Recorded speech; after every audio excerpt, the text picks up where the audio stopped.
Hope everyone's having a good day so far. And this will be a 1 hour session where we will introduce you to the SI Network vision and strategy. For that, we also have a guide, and we'll hopefully be able to answer any of your questions along the way. But until then, until our questions and answers section, it would be great to keep your microphones on mute until we reach that stage. So I think we can begin. So this session is going to be hosted by two of our core team members, and it will also be recorded. And if you cannot stay here for that long, you can also watch the recording later and also revisit the recording if you have missed out on anything. So I'm going to start the event right now, and this is part of our Explore series where we aim to make events available for you to bring you on a better pathway through the SI network and introduce you to different ways you can be engaged on our platform. So for this session today, it's an info session around the vision and strategy.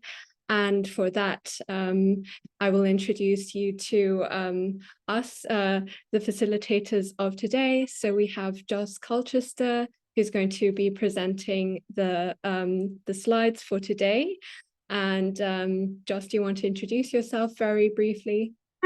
Yeah, great to be here. Thank you very much, Anya, and thanks everyone for taking the time. And it's the first time we do an info session or a session of this kind where we want to share with you what we've been working on in the core team in terms of developing our vision, our strategy, our identity around the SI network, our purpose statement, and so forth. So it's really good to start this series. Like Anya mentioned, it's the first one in the series where we're really trying to focus on sharing and connecting better with the members about what we're doing and why we're doing it at the SI network. Yes, so Joss started the SI network 3 years ago, and he's currently focusing on ecosystem building. And I'm Anya Lowe, based right now in London, and I'm a community developer, so I help people on their journey through this platform and also with the content of the SI methodologies. So for today's session, here's an outline of the event. We'll have a very quick warm-up, and after that, we'll dive right into the vision and strategy, which Joss will present with space for questions and answers along the way. And then hopefully we'll have a bit of space to open up the session, just to get to know each other if there's time. And lastly, we'll have an outro and introduce you to some next steps and resources. So first of all, we'll dive into the warm-up session. And for this session, we would just like to get you to join this Miro board, as we would love to hear a little bit about who's joining the room. And if you click on the link in the chat, you can access the Miro board. And please feel free to familiarize yourself with this section here and drag a dot. What level do you think you are in terms of systems innovation methodologies? And drag it to where you're currently joining from, since we definitely consider everyone's different time zones here, and we're very global as a community. So we would just love to hear a bit more and see who's in the room, and what level are you comfortable with in terms of systems innovation? Can you all access the Miro board? I'll just share it. And if this is your first time using Miro board, then that's also great, because we will use Miro boards quite often in the future sessions for events. Most of our events use this interactive platform. And if you cannot access Miro, then that's also no problem. You can just write in the chat for now. So I'll just give us 1 more minute.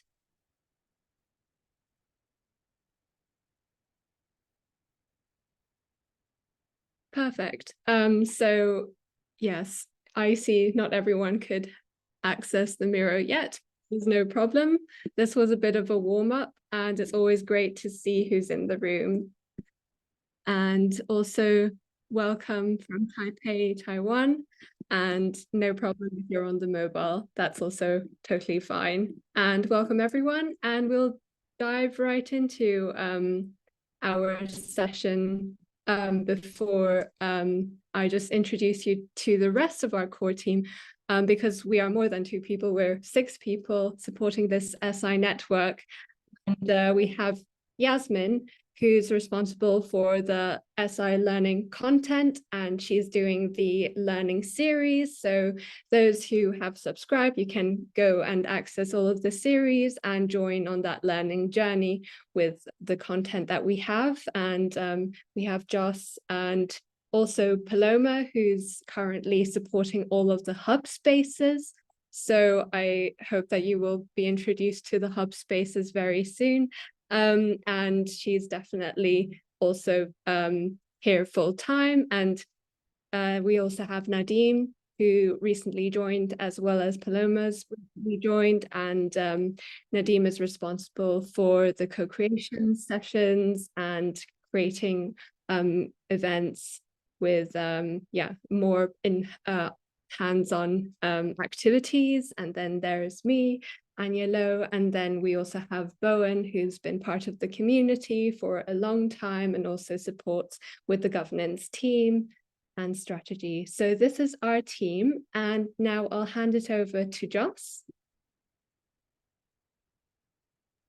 Thank you very much, Anya. I'll just grab the screen.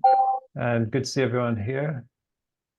And again, thank you for making the time today. We've got lots of Europeans, but a few people in Asia also. And let's jump in and talk about all of this here, the big stuff at SI. What's it all about? Why are we doing it all? And you can see a few sections here we'll walk through in the coming 15 minutes or so, and there'll be opportunities to start periodically for discussion. And you can see we're going to start at the high level, the purpose and so forth at the top, talk about strategy, a little bit about history as we go down, a bit about the future of the organization, and then these activity tracks that we're developing. So this is what we're going to look at. It's in all these guides you'll find here. You can download them on Miraboard. You'll find them on the website if you want to look further into it. So to start up here, in case maybe it's your first time joining an event, maybe you're not sure what all of this is about. We're a network of people. That's what Systems Innovation Network is. It's a network of people learning, applying the ideas of systems thinking towards addressing complex, wicked challenges in many different locations, many different areas. And one way of thinking about that is it's like a very big community of practice for people who see the potential in these ideas and wish to learn more, connect and work on applying those ideas and methods in different areas and different locations that they may be in. And the hope is that we can start to unlock the potential of this new paradigm, this new way of looking at the world, new way of doing things, and start to make the kind of big systems changes that many of us in this community would believe that we need to make across many different dimensions of economy and society and so forth. So in a nutshell, that's it. Hopefully you're in the right place. That's what we're talking about. And we many places to start here. One place that we did start is actually not with vision and strategy, but with core values. And that's an interesting question. Why do we do that? I think it is a good place to start, because isn't it best that before anything you kind of stand for something in terms of the values that you believe in, you want to bring into the world, irrespective of whether you're trying to change systems or make shoes or whatever it is, that what you do embodies and expresses a kind of core set of values that you'd like to promote and bring into the world and are expressive of the people who are involved. So this was mainly me, Anya, and Yasmin who worked on this over the course of last year. and came up with these 5 different core values that we believe in, and we want to be expressed through SI and what we do. Creativity, it's kind of in the name, right? Innovation. But it's important holding a space for curiosity, diversity of views, exploration, and critical thinking as a pathway to transformative innovation. Openness, you probably noticed that by the very nature of the organization that we are, right? We're not a closed organization delivering projects and so forth. We call it a community, and a community really implies an openness. In the nature of your organization, right? You're saying, okay, as you can see on the website, anyone can join there, and everyone's kind of part of this who wants to be those 22,000 members now. So that's embedded in the very nature of the organization, but it's also, you can see it across many different dimensions. This event, right? Anyone can join. And you'll see it in many different ways, our guides and open source material and Creative Commons and so forth. So it's that growth mindset. I think it's really important that, you know, we talk about problems or challenges all the time, that they don't overwhelm us, that we take those not just as problems to be fixed, but as opportunities for development and growth. And we take that in every aspect, you know, the small challenges we have in our organization on a day-to-day basis, trying to get Miro working or Zoom or something, and the big challenges we have out there in the world. How can we actually not see them all as problems to be fixed, but as opportunities for development and growth and learning and so forth. Perseverance, we know that it's going to take a long time if we're going to really get anywhere. Systems change doesn't happen overnight. It takes a lot of commitment, a lot of investment, and perseverance in what you're doing. And care is one that we thought was important as we try to move forward. We interact with the world. We have an influence. We have an impact in the world in small ways, in big ways. We want to take care in how we do that, because we know that the intention and attention you put into what you're doing will be expressed and will come back to you in the results over time. So if we don't put the right attention and intention, the right care into what we do in small ways and big ways, then it's going to lead us in the wrong direction. So how can we really take care of that, of ourselves and how we work together and the influence we have in the world, so that we can move in the right direction? So those are the core values, and hopefully you've seen them expressed in some way at SI, and would love your feedback at some stage if you feel we're off track on some of those or we're doing pretty good. Anyway, let's stay going for the moment. So we've got a bit to cover. So then it's about, well, what sort of world do we want to create in terms of bringing those values into reality? What would that look like? And we know that we believe in this idea of these ideas of systems thinking, and that we feel that really getting to a different world that we want to get to is definitely one where people are understanding complex systems, have us set up, equipped conceptually to have a better understanding of complex systems.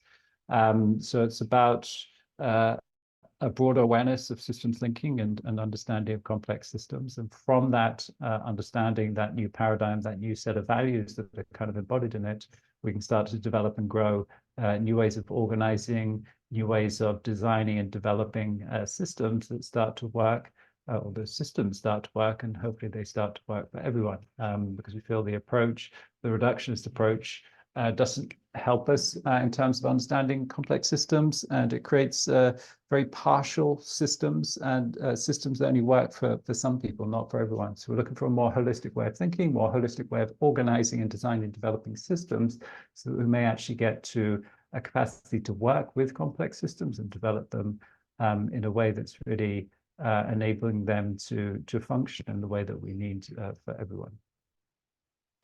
So that's the vision in a certain sense, and then the mission is about how do we get there. And we think growing the field of systems innovation is really the pathway for us to co-learn the ideas of systems thinking and co-create developing new systems, trying to diffuse those ideas into different locations, into different sectors and so forth, and then co-learning them and co-creating new systems. And that's the mission that we're on, to grow the field of systems innovation. So this one summarizes it. On the left here, we're in this industrial age logic, reductionist thinking, which dominates our ways of organizing and thinking, and it doesn't help us. It puts us into silos when we live in an interconnected world, and we need to change that whole paradigm. So that's that. Hopefully, it's clear enough what we're talking about there in terms of the vision, where we feel we are, where we want to go, and what we need to do in terms of our overall mission to try and move us forwards. And then just a word about the type of organization that we think is needed to do that. And the first thing you learn, or the first thing you realize when you try to grow a field like that, is that you can't do it on your own. It's a collective effort. So we're developing a network, a community, a network of hubs, community members to co-create the field of systems innovation within these locations and so forth. So we work to connect these different initiatives into a global ecosystem for enabling broader systems innovation at scale. So in that sense, that's why we're a network. But this graphic speaks to some of the different dimensions to how we understand SI and our heritage and where this has come from. So you understand it's an innovation ecosystem for learning and applying these ideas. We'll talk more about that in the future. It's a community. As I say, it needs to be an open kind of infrastructure commons in some way, so that we can kind of do this together, create those opportunities for collaboration and being a collaborative network. Not recreating the wheel. All these things, a lot of these things, these organizations exist. How can we enable them to work together more effectively? So collaboration's at the core of this. Open source, we know that creating closed materials and so forth won't help us. We need a shared understanding, a shared knowledge base, shared set of tools that we can all apply, and that can create a kind of alignment, right, across the community, across the network and so forth. And that needs to be open to contribution of the many and open for people to build upon that, which gets the idea of a platform, that we are kind of an internet organization, and that platform is what kind of connects us and so forth. And this idea of being an infrastructure that enables other people to build things and to do things is part of the platform concept. And ultimately a social enterprise, that we're not a government entity, or people don't give us money, we have to pay our own bills. So we're a business, but it's about the purpose. So we have that kind of two dimensions of the revenue there to support moving forwards on the purpose. So that's that. Really the high level stuff. Maybe I'll take a pause for any questions that you might have. Does that all make sense? Is it what you expected? Are there some big surprises there?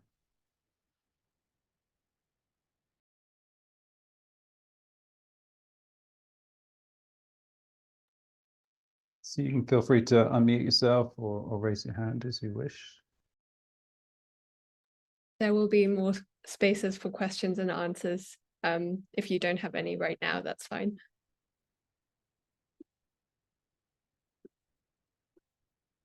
Great, Yasmin, thanks. And a quick comment, Joss, maybe you can turn off the cursor view. Yeah, I will, yeah. Good point. So that one there. Okay. Okay, so I'll stay going. And maybe we hear at some stage from Yasmin and Anya a little bit about how you guys are thinking about this also. Actually, that would be good. We've got pretty much the whole team. We've got Paloma joining us also, but she's more recent. But Yasmin was part of constructing a lot of this, so maybe we can hear from you in a little bit, Yasmin. So the next section is about strategy. That's why we're doing it and so forth. Yeah, that's good if your questions are answered, and that's I'm doing my job right. So strategy is right. We have all those big ideas, and how do we turn that into a kind of some kind of a framework for coordinating the different things that we do around that vision, should we say, so that we're actually moving in the right direction. It's easily not to do that, actually much easier than you might think, that you end up either not being clear about your vision or where you're going, or just doing random activities without any alignment between the two or both of those. So there's lots of ways to not actually be coherent in what you're doing. So trying to be strategic so that actually when we wake up in 10 years, we wake up in maybe the world we want to live in, the place we want to be, instead of just hundreds of different events and activities and guides without any coherence to that. So strategy is about how all that fits together. Everything that you're doing in some way is aligned to a greater or lesser extent around where we want to go and what we want to achieve. So that kind of starts with some assumptions about the nature of the world. As soon as we go to act in the world, we have to make certain assumptions about the way it works before we can really do anything. So a few of those, I mean, as you can imagine, it starts with complexity. It starts with a recognition that the world is a complex place, and that linear ways of doing things really aren't working for us. And we need to take a different approach, a non-linear approach to enabling change within complex systems that involves changing the thinking and systemic structures of how we work together. So you've probably heard this story before if you've been at SI or dug into the whole world of complexity before, that it's our thinking that's constraining us. We operate in these very complex systems, and we often take these linear thinking and models and so forth, and that creates its own problems. We create our own problems like that, and our ways of organizing, right? If you organize in a very siloed way, a fractured way, an ecosystem way, in a complex system, you're not going to get the results that you want. It's going to be very partial. So it starts with that understanding of the world as a complex phenomena, as a complex system. And we need new ways of thinking if we're going to move forwards with that, and we call that the systems thinking. So we're trying to take people on that journey from kind of the reductionist way of thinking, which is often dominant in our societies, towards a systems thinking and more holistic way of looking at the world. But we also need more than that. We need to start organizing in new ways. And that will inevitably be expressive of this systems thinking, right? And this relational networked way of looking at the world. And it is this networked form, this ecosystem way of organizing and working, this hub approach to organizing instead of the siloed approach. So trying to shift from ecosystem organizations to ecosystem organizations, ecosystem ways of organizing. And that, we believe, is critical. That new way of organizing, not just thinking, but new ways of organizing, working together, changing the infrastructure actually of our institutions, is critical to getting to something different. So those are some of the foundational assumptions, right? And you'll see that expressed in what we do at SI.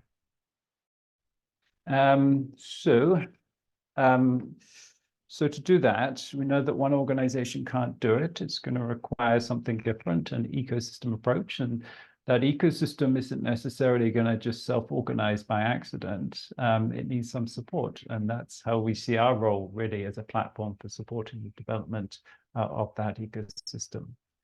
And enabling a community to co-learn and co-create changes in systems.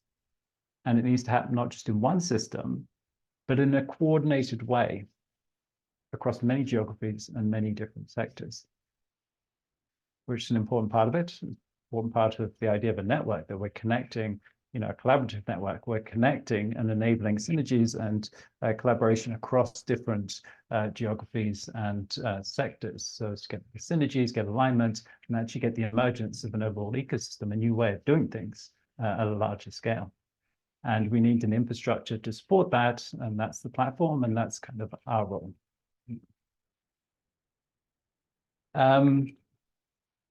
So this is our theory of change then, if you want to call it that. it's really about being that platform that's taking people on a journey from the world we kind of know, we've talked about, this reductionist sided way of organizing, to this new world of systems thinking and ecosystem ways of organizing. And we know that that starts with awareness. People are going to have to become aware of something new before they can really get involved and understand it. Well, want to be involved, should we say. And then there's understanding. They've actually got to go deeper on that. There's a lot of ideas. There's a lot of, changes in our kind of conceptual frameworks and mental models and understanding of what has to take place. It's a lot of learning actually needs to take place. It's not a superficial thing. So there's a whole journey there from awareness to learning and then connecting. Before people can do anything together, we need to connect, we need to build trust, we need to build understanding, we need to develop a shared understanding of the nature of the world we live in, not just an individual understanding. And that happens through connecting, it happens through discussion and interaction. So we do a lot of work there, and ultimately co-creation. Once we have that in place, all those, that understanding, those connections, the potential for collaboration, there is actually the opportunity that we can start to do something together and start co-creating new systems. So that's that. Here we are, we're a platform, right? It's just kind of laying it out a bit simpler for individuals. This is maybe thinking at a larger scale in the world. This is thinking about at the individual, the organizational level. We're helping them in awareness, learning, connecting, co-creating. You've probably heard us say those before. It's how we organize at SI. We'll talk more about it down below. Okay, so how are we doing for time? Good, about halfway through. Maybe we take pause and we'll take any questions, or maybe Anya or Yasmin, you'd like to, pick up on any of those topics.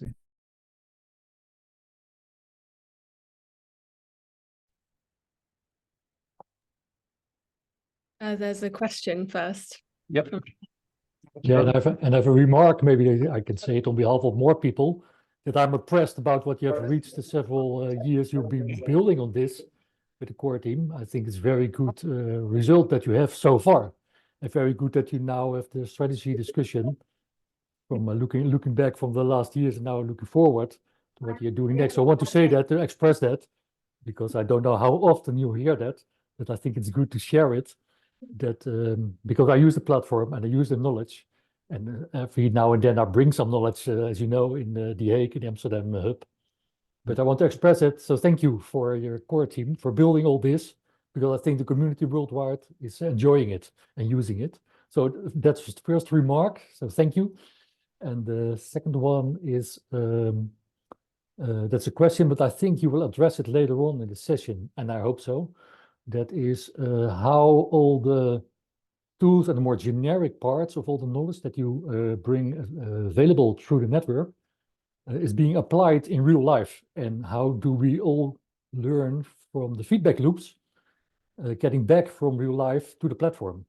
Because I'm wondering about how can we share the practical knowledge of applying all the tools and interesting views in practice, and bring it back to the platform so we can share that learnings also together and with each other.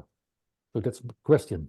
Yeah, great question. Sorry, my internet's a little bit shaky to the video up for a minute, but yeah, it's a great question. It's a challenge we struggle with and have struggled with for a long time. And it's part of the challenge of being a decentralized network, isn't it? You have all these people doing all these things. If it was just the 5 or 6 of us, it's so much simpler.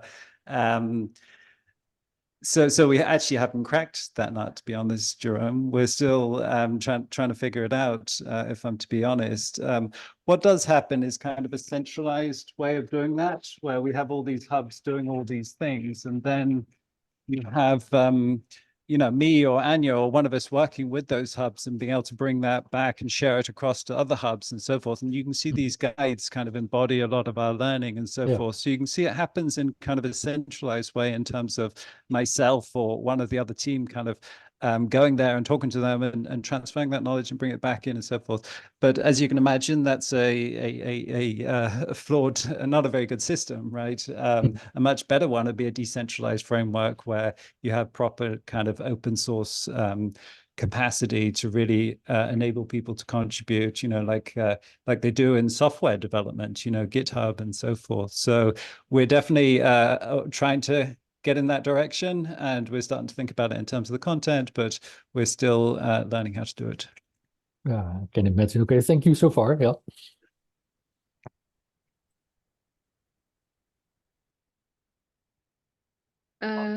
So maybe following what you just commented on, and I think again the challenge of bringing in different in practice stories around systems innovation, it's so important to have that space to share. And also, if anyone has any suggestions how we could do that, towards the end we will have space on the Miro board if anyone has suggestions on how we could bring more shared learning into the space. And I would just like to add one of the ideas that we want to really come to life is that idea of storytelling, and maybe in the future we'll have more storytelling sessions and case study sessions of successes and failures in the ELSA network. So we're currently looking into that and hoping to build it. Yeah, I mean, and just quickly to go back to your point, Joan, we do bring a lot back in. Like, I think you see that, like yourself, right? You shared with the Amsterdam Hub about your work and so forth. So that's not necessarily, like, we have the website there. People can post their, what they're doing and so forth. That's not necessarily the hub bit. The difficult bit is to have a shared understanding of something like a set of guides, or this is our method, right? And then people use that, and then they bring that back, and you all update that shared repository. So that's more what I was speaking to. That's the bit that's very difficult, right? That we haven't really cracked. The bit where we just where we bring in people's knowledge, we do quite a bit of that. We have a lot of people connecting into the network in different events to share their work, like you did, and so forth. So there's different levels to it. Yeah. Maybe Anna, would you like to? Hi. So yes, like I agree. I agree with the comments that it's great to have like a place or like this community where you can share this type of things. So I think you've done great, and I guess like you were one of the first organizations that I like really I really got my head around systems because of you. So thank you because of that. My question is around like what are the challenges that you've noticed within like systems practitioners or like these systems people? What because I understand it's kind of difficult to explain like that on one side, but is there another challenge that they find when they're trying to implement this? Well, we have an event this evening, right, about that, how to introduce systems thinking into my organization, the kind of challenges people face there. What's the challenge people face when they come to do this? There are many. I mean, the most basic one is trying to help other people get the idea of emergence, really, and that when you go into an organization, our ways of thinking are very much linear, and we want to analyze a problem, figure out the variables, adjust those variables so that we can fix the problem, right? And we're saying that's not going to work. So you're really challenging kind of core assumptions in how many of our organizations work and how we do things around here, that many people won't like, they'll feel threatened by, and they will feel that this emergence thing is not real. It's like this reductionist thing, it's real, there's a problem and there's a solution and we can fix it, and all that feels very concrete and very real and impact and all this. And then you start talking about emergence and saying, actually, we're going to work on investing and trying to change things across the system and connect them and so forth. And some people will get that, but many people won't. They'll feel like that's a bit too fluffy and it'll take too long and we need something now and the problems are pressing. So let's just, take the old approach. So it's really a core of it, Anna, is the challenge of helping people believe in emergence and understand emergence, yes, you have to present a compelling logic as to why an analytical approach won't work. And they have to see already that it's not really working before they're going to be ready to do something different. But I'd say that's core to the challenge.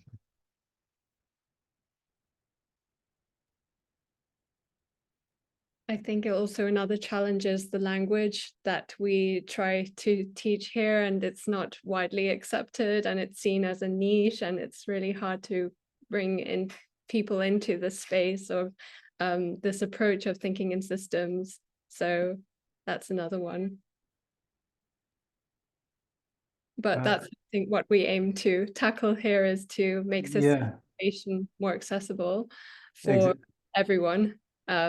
And yeah, make it familiar to a lot of people and see how it can help. And maybe that relates to the question of why we are doing it. And for those who have applied systems innovation tools, I'm not sure if it's ever been very helpful for your current challenge or for your NGO or something like that. But for me, for example, I really saw the impact of how it can really bring in a long-term change and not just a short-term change. So if we can somehow empower people to break this barrier of, oh, it's just an academic study. No, it's not. It's actually a tool that everyone can use.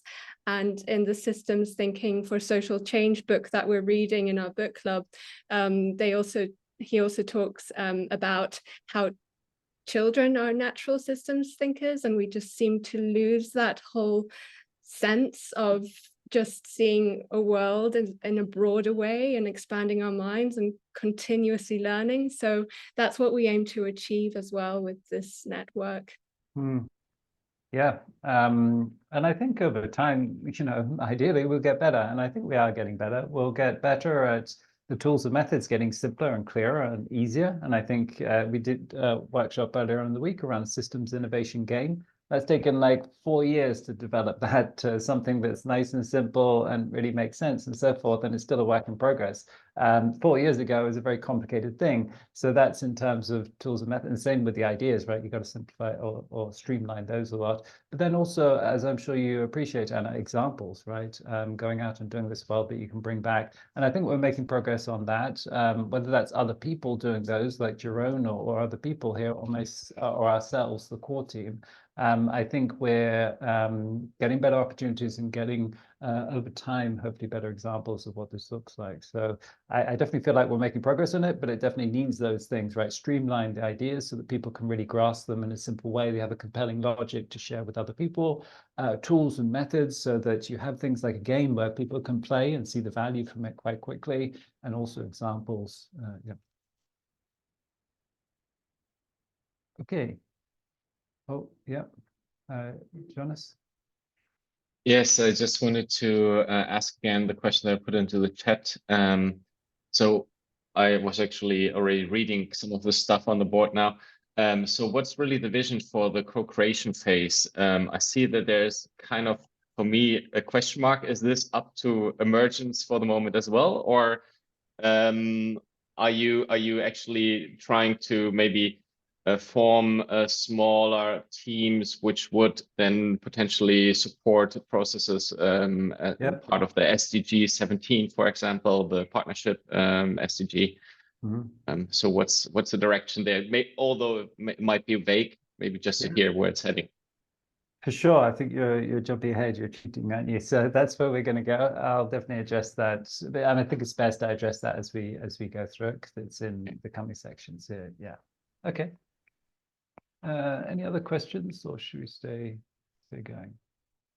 Yeah, I think we should just for the sake of time. So, okay, that's a little bit about strategy, and then a bit about history, just to understand where we've come from, where we're going, and so forth, and then we'll get more to your question there. So this graphic to help me and maybe hopefully other people make sense of this. It's about a 8-year journey or so now for myself, maybe 10 years or more, but since I discovered all these ideas and went down that rabbit hole, should we say, and eventually saw that other people needed to know more about this, so set up SI as a way to share those ideas. And you've probably seen one or two of those videos on YouTube and on the website about taking sometimes complex and abstract concepts and trying to bring those down to ground. And that was the first 4 years. I was very passionate about that, still am, just trying to help people, you know, really grasp these ideas that we often struggle with. And that's because I struggled with them, right? I learned about this or discovered this in quite technical areas of maths and physics and so forth, and spent so long wading through, you know, research papers and all of this. I don't think we all need to do that. And the point is, most people wouldn't do that. So if we don't find a better way to streamline this, it's not going to happen. So that's what I was really working on the first 4 years, and a lot of video lessons, about 400 of those, and a lot of people watching them. And yeah, many users and so forth. And that was kind of the foundations, and in some ways still is the foundations, right? It's what's ultimately going to, if you're a community of practice, you know, in the way that we are, that's what's going to hold you together, right? Ultimately, the knowledge base and the tools, and then the practice around that. So it's good that we have that, and it can offer coherence that otherwise we would struggle. Like, think about the diversity in this community, all these people and all these places, all these languages, so forth. It's very easy, if we don't have something coherent in terms of a practice, a knowledge base, of tools, that just doesn't fit together. It gets too diverse and so forth. Maybe we'll come to questions at the end of this section. So it's the first 4 years, and that's that. Hopefully you've got that experience already of those videos, and then really reached a limit with that and saw that it's not enough. If you really want to make change happen in the world, ideas alone are great, but people are still sitting there like atoms in front of their computer learning things.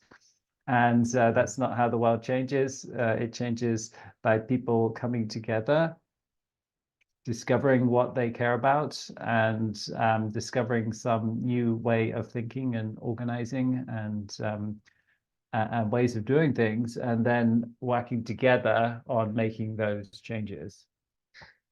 So that's when I started the community, or started working on that about 4 years ago again, and a little bit more, maybe 5 years. I did a conference in Barcelona, started building the community online, did another conference here in London, and then out of that came the concept of hubs, because the conferences were great, but they're one-offs, and we thought, okay, how can we actually have an ongoing community that's building itself in a location? And it started out as location hubs, and we started that when the pandemic came, and really that was a bit explosive, the growth of hubs around the world, lots of challenges, lots of mistakes.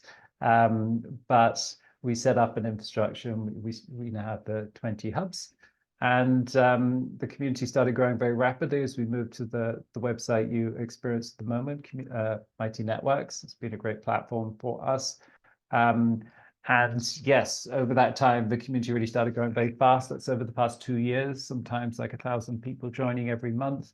So we reached about 20,000 people by 2003, sometime late 2003,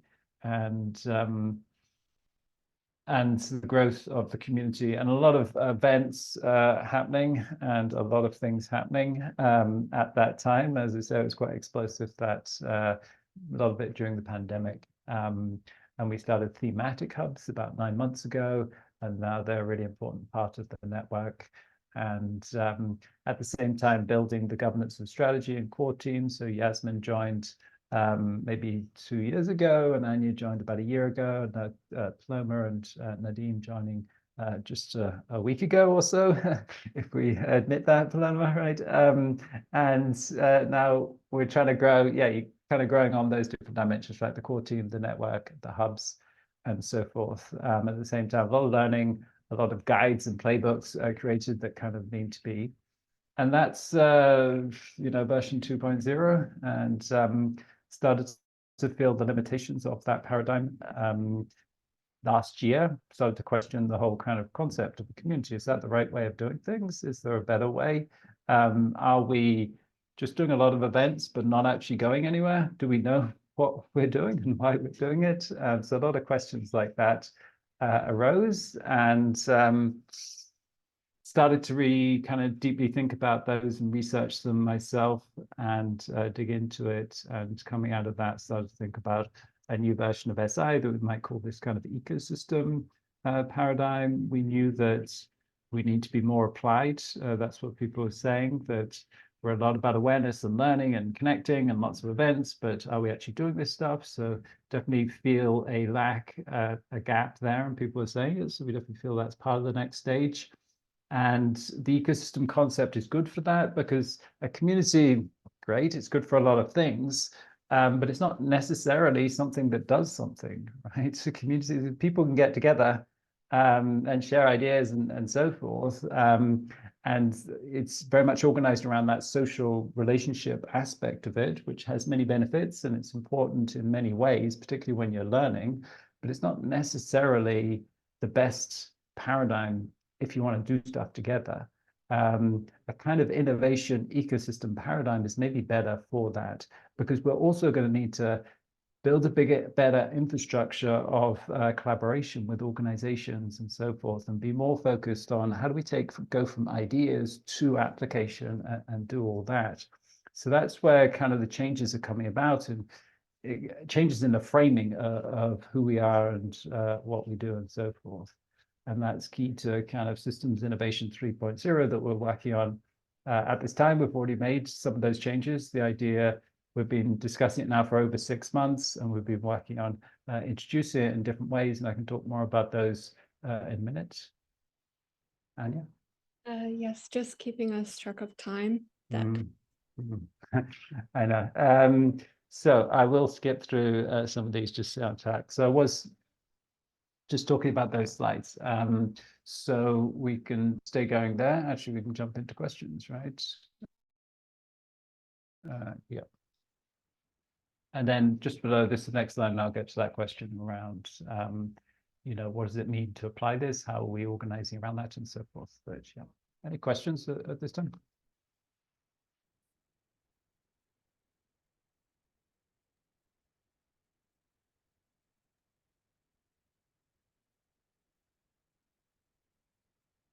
Okay. Maybe just one concrete thing. What concrete changes are we making, or have we? Okay. Okay. Great. Thank you for that question. And yeah. So let's talk about it here, right? So future organization. What are the changes that are coming about?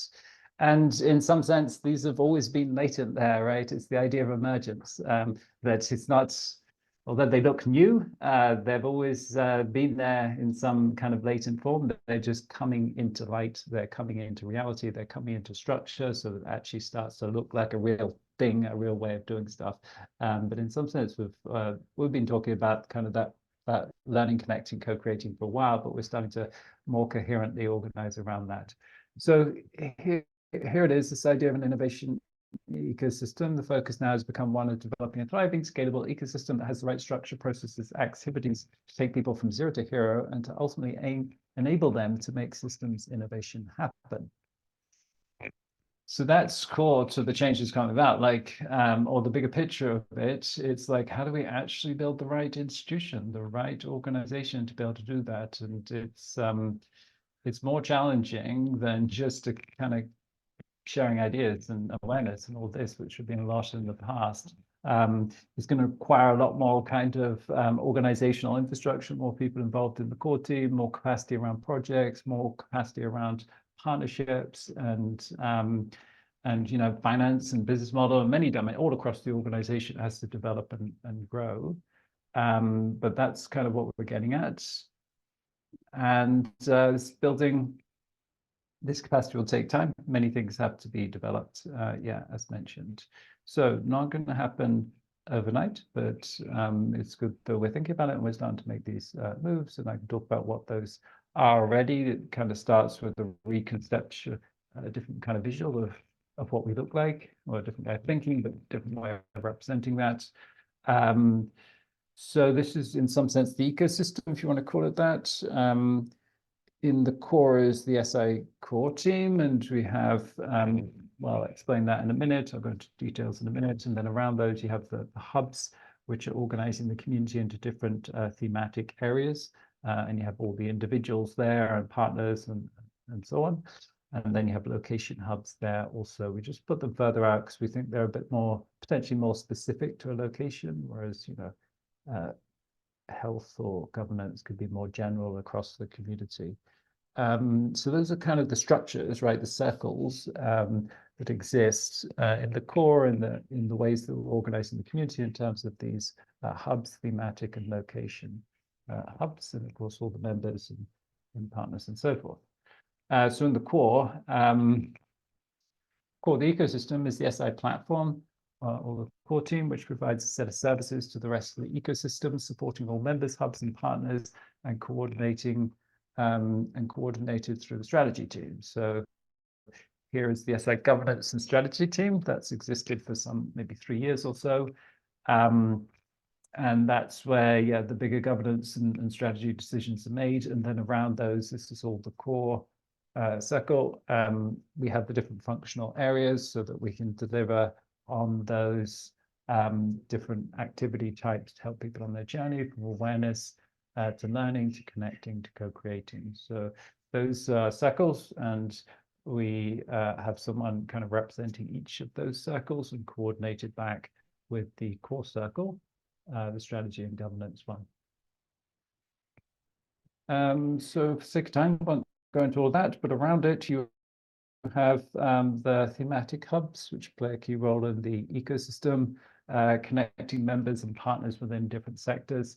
Teams will have support on the core team to enable them to form partnerships and enable co-creations.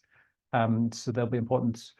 They are important for applying, in the sense that they collect community members and the team members in those hubs with different capacities and expertise and potentially partners around that theme. And then we can, you know, do co-creations, labs, whatever it is in those, around challenges in those themes. And of course, there's location hubs, which play an important part in terms of localizing this and grounding it in different locations around the planets. So that's a little bit of structure. And just to speak to that question of, you know, how are we going about, you know, that aspect of really applying, moving more towards applying this. We're really trying to develop this co-creation circle a lot more. So we've done a lot around awareness in terms of all the ideas we put out there on the internet and social media. We do a lot around learning. That's how most people kind of experience SI as a learning platform. Past 3 years, we've done a lot around connecting in terms of building that community and the hubs and so forth. And now we have done stuff around co-creation, but we need to build our capacity much better there. So we have Nadine join us, who's the 5th person of our little operations team. And myself and him are working on developing the different formats for co-creating, whether those are smaller open innovation sessions, whether those are kind of practice labs, or whether they're real labs in the world and projects and so forth. So we're trying to build our capacity around that, and also starting to run more co-creations, more labs, practice labs, challenge labs, and doing more kind of projects with partners and so forth, and just over time building that capacity, but it will take time. Hopefully that answers the question. Was it Johannes asked? Yeah. Okay, so there we have it. Hopefully that explained a lot of things. The next section is just about, yeah, different activity tracks. Maybe I'll go into this, you know, a couple of minutes, and then we'll have a couple of minutes to discuss at the end. So ultimately, we're running programs, right, that's helping people do these different things we need to do to get from, you know, 0 to hero in terms of initial awareness of all this stuff, to really be able to do it in their organization or the challenge they're interested in. And that's definitely a journey. It does take time. And you can see the circles were organized around each of these sections, and in each of those circles there is a program which is all the activities we do in that circle are coordinated around an overall program. So people can join that now, and the website now is structured around this. They can join that program, and then they'll get a series of events, activities, content, and so forth, and someone to kind of lead them on that stage of the journey, so that they can build their capacity and move to the next stage. Obviously, it's not linear, and it's trying to speak to different people with different needs, in terms of some people more advanced who, you know, really want to just jump into the co-creating stuff. Some people right at the beginning, just exploring. But really trying to get something integrated in terms of all the activities there are integrated around the program. And it's going from kind of one stage to the next, although that will be more iterative than linear. And that's the programs, and you can see the little logos here. We put those on different activities so that people can understand what it's about and kind of where they are. And that's the programs. And then, you know, it's these, right, that we've talked about all along. And yeah, we just go into it there. Each program has a different set format of activities that people can be involved in. And over time, we'll try and get more, you know, coherent about this process and trying to take people on that journey and how we integrate them and build people's capacity and start to even assess that and really think about what that journey is. Yeah. Anya, am I running out of time? I have time for 2 questions. So one of them is, what critical threshold cross signaled to you that it was time to move from 2.0 community to 3.0 ecosystem? From Brian. Yeah, well, Anya, Yasmin could speak to that too. There was a point last year during the summer, I think it was, we meet with the hubs every 3 months and do sync meetings and get a lot of feedback from them. I think there was a period last summer where we were just getting a lot of feedback that things weren't really fitting together, and they weren't really, the hubs didn't really have a sense of being part of something that had a direction and a vision, and they felt like they were just doing activities without any kind of coherence to that. So I think that was one of the strongest signals for me, but a number of different things. So if you're asking when, I'd say it was that point midsummer last year. Yeah. And then Sanjay asked, what is SI Network's exit strategy? Exit strategy. Language. Our IPO. Yeah.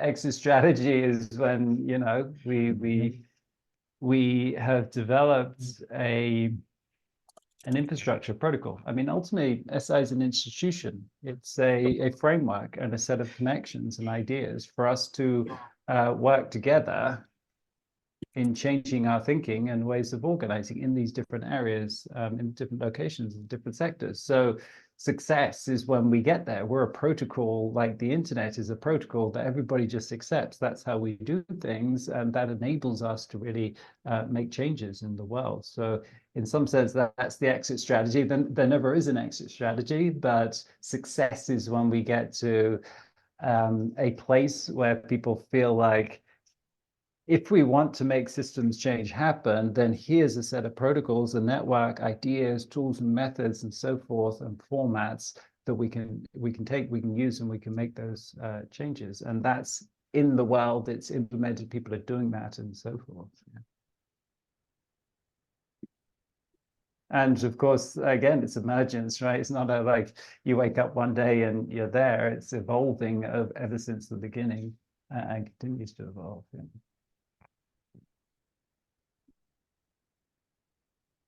So we're slowly going to close the session just to be on time, for everyone's time as well. Thank you so much for joining, and we really hope that you gained a lot from the session and maybe got introduced or got a better idea around where we're heading to.